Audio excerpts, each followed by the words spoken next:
First contact at Rustwater Speedway. The Vale Compact had been watching Earth for 9 years before Commander Okterra chose his target. He was not a reckless man, not by the standards of his people. The Vale conquered slowly, carefully, the way a careful predator studies a herd before choosing the weakest animal to separate from the rest. 9 years of quiet orbit. 9 years of listening to human radio chatter, watching human television, cataloging human weapons, human borders, human tempers. By the time Okterra finished his survey, he had a list of 41 possible landing sites ranked by risk, and at the very bottom of that list, marked in the Vale tongue with a symbol that roughly translated to negligible, sat a small town in the middle of a wide, flat American state called Nebraska. The town was called Rustwater. And on a warm Friday night in late summer, it was hosting something the local newspaper called the biggest event of the year, the Rustwater County Fair Demolition Derby. Okterra had watched the footage a dozen times from his scout ship, and every time it confirmed what he already believed. Old cars, stripped of glass and doors, crashing into each other on purpose in a dirt arena while thousands of humans cheered from wooden bleachers. No visible weapons. No military presence. No shields, no defense grid, nothing but chain-link fences and a few pickup trucks parked along the perimeter. It looked, to Okterra, like chaos. And chaos, in his experience, meant a population without discipline, without command structure, without the will to organize a resistance. A soft target, he called it in his final briefing to the fleet. He used the phrase twice. His tactical officer, a sharp, quiet woman named Yenves, was not so certain. She had watched the same footage, sitting 2 seats down from Okterra on the bridge, but she had not been looking at the crashes. She had been looking at the drivers. The way they climbed out of mangled, smoking wrecks and immediately started laughing. The way a man in his 60s, wearing a helmet held together with duct tape, had been hit so hard his car flipped onto its side, and instead of panicking, he had simply braced his boots against the dashboard, kicked the door open, and walked away to a standing ovation. She had noticed the pit crews working with the calm efficiency of people who had done this 100 times before, welding torn metal back together in minutes, checking engines with practiced hands, treating violence and wreckage as something ordinary. Not spectators, she had thought. Competitors. People who chose danger on purpose, for fun, every single summer. Commander, she said, as the fleet began its final descent through Earth's upper atmosphere, the town of Rustwater growing from a scatter of lights into a real place beneath them. I want to flag a concern before we commit. Okterra did not look away from the viewport. Speak. These humans are not helpless. They spend their evenings destroying vehicles for entertainment. That is not the behavior of a population that panics easily. Okterra allowed himself a short laugh, the kind of laugh commanders gave subordinates who worried too much. Yenves, they are smashing scrap metal in a dirt pit for applause. This is a hobby, not a war doctrine. There is no army standing behind these fences. No shields. No orbital defense. They ride these vehicles for fun because they have nothing else to fear. Yenves said nothing more, but she quietly rerouted a portion of the fleet's medical reserves closer to the front lines, just in case her instincts were worth more than her commander's confidence. It was a decision that would matter a great deal before the night was over. On the ground, the sun was dropping low and gold over the Rustwater fairgrounds, and the bleachers were nearly full. Families had come from every direction, farm towns and highway exits for 50 miles around, all funneling into the dirt arena to watch cars die spectacular deaths for the entertainment of the crowd. Popcorn stands did brisk business. Kids sat on their fathers' shoulders. Somewhere near the fence, a woman named Jessie Calloway sat behind the wheel of a battered green sedan with the number 17 painted crookedly on its door, waiting for her turn in the final heat, her hands tight on the wheel and her heart pounding the way it always did before a derby, no matter how many times she had done this before. Jessie was 26, and this was only her 3rd season driving, but she had grown up around this arena the way other kids grew up around baseball diamonds. Her grandfather, Walt Calloway, known to everyone in 3 counties simply as Rooster, had been a demolition derby legend in his prime, a man who had once driven a car with no brakes to a second-place finish purely out of stubbornness. Now he worked the pit as head mechanic, patching together cars that looked too broken to move and somehow getting them running again before the next heat. He leaned against the fence near Jessie's car, arms crossed, watching the track with the same sharp eyes he had used for 40 years. "Nervous?" he asked her. "No," Jessie lied. Rooster grinned. "Good. Lying to your grandfather before a derby is a fine old tradition. Keep it up." Nearby, Sheriff Dana Ruiz walked the edge of the crowd with a cup of gas station coffee in one hand, half listening to the announcer over the loudspeakers and half scanning the bleachers out of habit, the same way she scanned every large gathering in Rustwater County. Her job tonight was simple: watch for pickpockets, keep the beer lines orderly, make sure nobody climbed the fence to get a better view. Nothing more dangerous than that had ever happened at a Rustwater derby, and she had no reason to think tonight would be different. Up in the announcer's booth, a broad-shouldered, fast-talking man named Big Earl Higgins gripped his microphone and leaned into the final build-up of the evening, his voice booming out over the fairgrounds with the same enthusiasm he brought to every single event, whether it was a county fair or a tornado warning. "Ladies and gentlemen, we are 30 seconds from the final heat of the night, and let me tell you, these cars have been waiting all season for this moment." He never finished the sentence. At exactly 8:51, as the last light of the sun slipped below the horizon and the stadium floodlights buzzed to full brightness, 3 dark shapes broke silently through the low clouds above the fairgrounds and came to a hover directly over the announcer's booth. They were not fireworks. They were not crop dusters or drones. They were angular and black and utterly without sound, and for one long moment, the entire fairground went quiet, 6,000 faces tilted upward at once. Big Earl, to his eternal credit, did not miss a beat. He raised his microphone back to his mouth and said, in the same booming voice he used for every other surprise the fair had ever thrown at him, "Well folks, looks like we've got ourselves some late arrivals joining tonight's card. Let's give them a warm Rustwater welcome." The crowd, uncertain whether to laugh or scream, mostly laughed. Up in orbit, watching the feed from his command ship, OK Terra felt the first flicker of satisfaction he had been chasing for 9 years. This was the moment his species lived for, the instant a target population realized resistance was pointless. He waited for the screaming. He waited for the stampede toward the exits, the chaos that made conquest simple and clean. Instead, Jessie Calloway turned to her grandfather and asked, "Rooster, are those supposed to be there?" Rooster spat once into the dirt, adjusted his cap, and said the first words any human in Rustwater spoke to the invasion of Earth. "Nope. Start your engine." The lead Veil dropship descended into the center of the arena, crushing a fresh section of the raked dirt track that had been groomed for the final heat, its ramp hissing open to release a tight formation of armored troopers, weapons raised, fear projectors already humming to life along their shoulder plates, a frequency engineered to trigger blind panic in the mammalian brain. It did not work the way it had on the last 6 worlds. Because the crowd at Rustwater Speedway was not looking at the troopers with fear. They were looking at them the way they looked at every strange new thing that had ever rolled into that arena, as something to be sized up, laughed at, and, if it caused trouble, dealt with the old-fashioned way. Somewhere near the fence, engines that had been idling all evening for the final heat began, one by one, to rev louder, as 30 derby drivers who had spent their whole lives crashing on purpose looked at the smoking wreck of dirt in the middle of their track and decided, without needing to discuss it, that nobody was allowed to wreck their arena except them.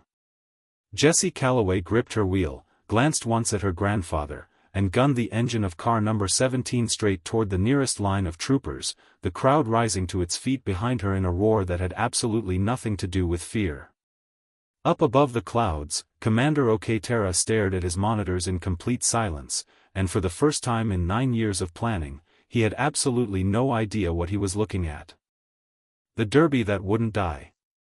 Commander OK Terra had led the Veil Compact through 6 successful landings before Rustwater, and in every one of those campaigns, the first wave of troopers had been enough to establish order within minutes. Populations froze. Populations fled. Populations, more often than not, simply knelt. None of them had ever driven a battered green sedan straight through a line of armored soldiers at 40 miles an hour. Jesse Calloway's car hit the first trooper unit before the alien had time to process the vehicle as a threat rather than a piece of scenery. The trooper's shoulder plating, designed to withstand plasma fire, had never been tested against a 2,000-pound steel bumper moving at speed, and it did not hold up well. The trooper went down hard, tumbling across the freshly churned dirt, weapon skittering out of reach, while Jessie spun the wheel and brought her car around for another pass, exactly the way she had been trained to do in every derby heat since she was 19 years old. Up in the announcer's booth, Big Earl Higgins had not stopped narrating for a single second. And that, folks, is what we call a clean hit. Number 17 lining up the out-of-towners like it's the final round of the season. Somebody get me a scorecard. The crowd, still uncertain whether this was the strangest halftime show in county fair history or something genuinely dangerous, had mostly settled on a third option. They were going to enjoy it either way. Phones were raised. A group of teenagers near the fence started a chant that had, until 30 seconds ago, been reserved for the home team. Somewhere in the bleachers, an older man in a feed store cap turned to his wife and said, calmly, "Well, I'll be," before going back to his nachos. Sheriff Dana Ruiz, however, was not enjoying anything.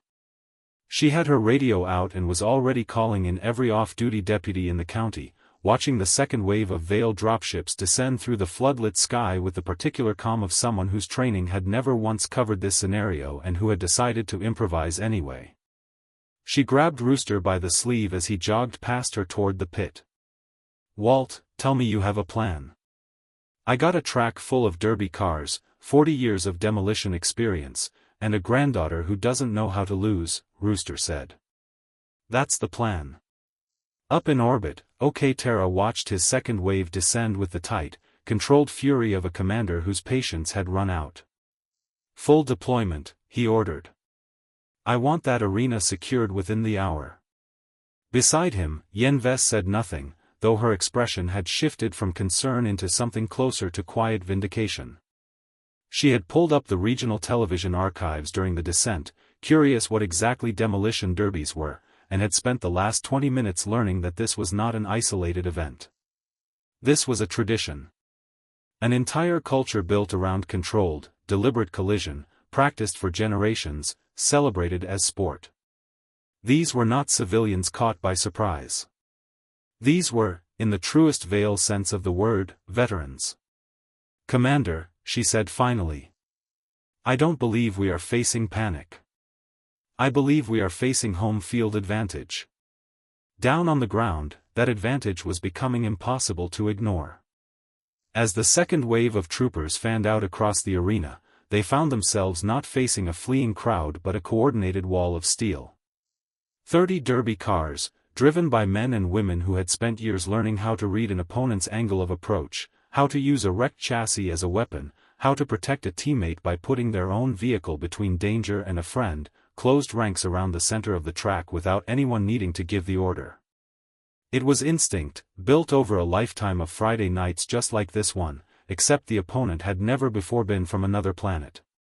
Rooster, watching from the pit fence, felt something in his chest that he hadn't felt in years, not since his own driving days. Pride, mixed with something sharper. He turned to the row of drivers waiting their turn behind the gate, men and women in helmets and coveralls who had come to Rustwater tonight expecting nothing more dangerous than a bent axle, and he said the only thing that felt true. "Y'all know how to hit something that's trying to hit you back.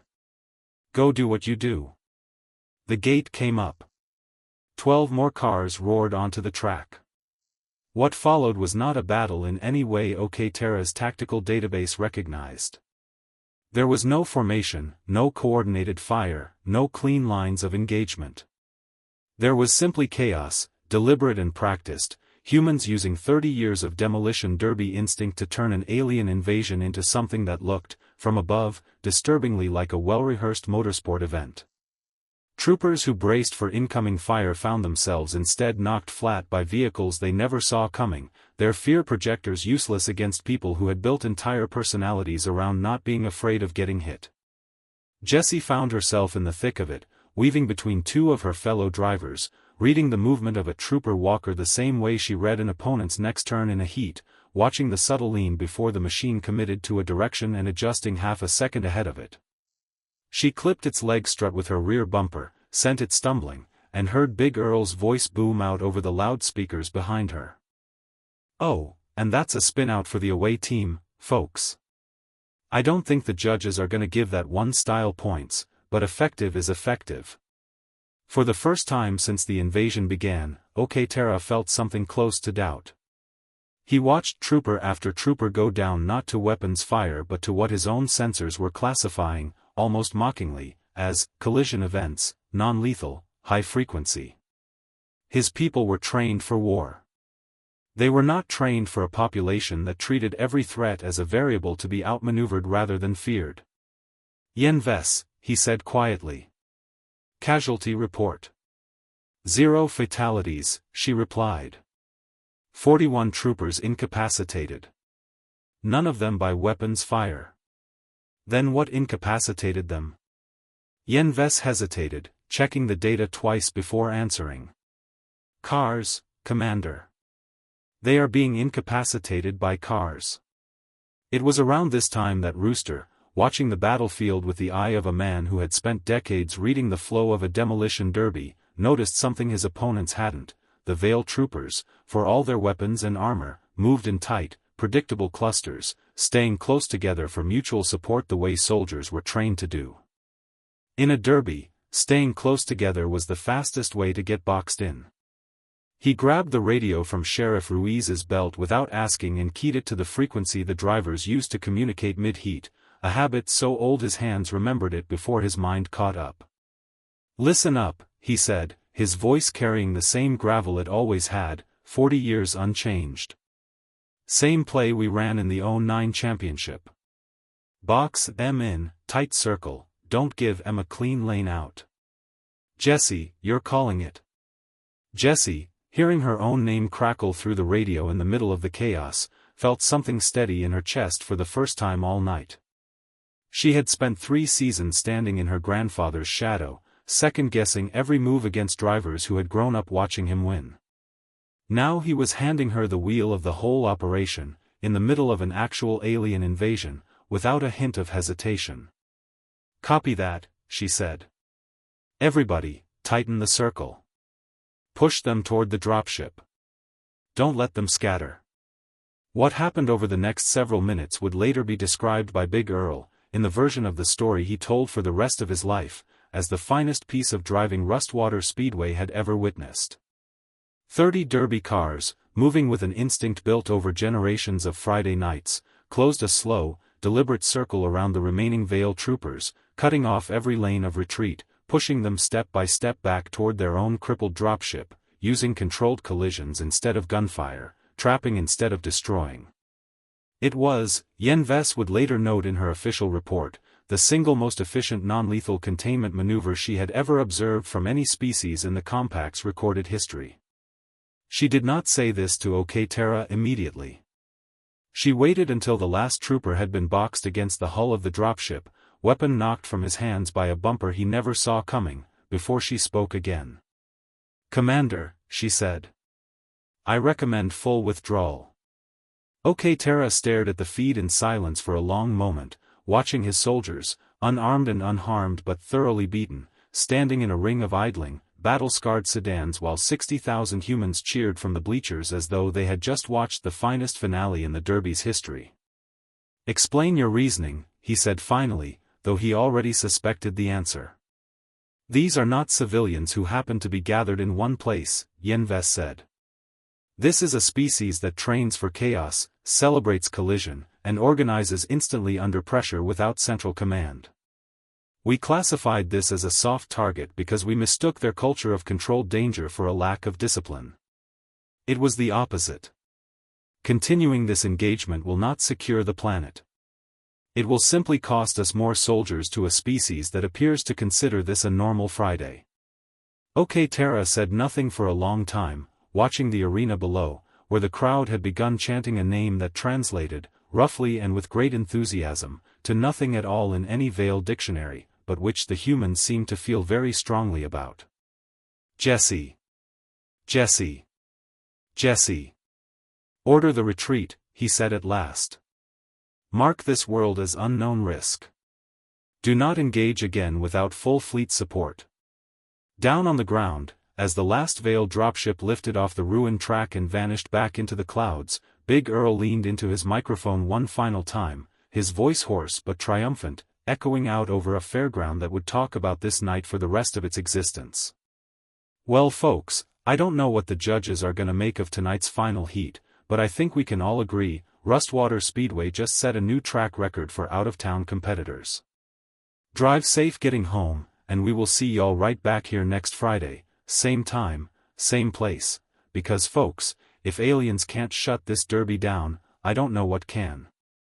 Jessie climbed out of her battered car to find her grandfather waiting at the fence, arms crossed, the same proud, unreadable expression he had worn every single time she had ever crossed a finish line.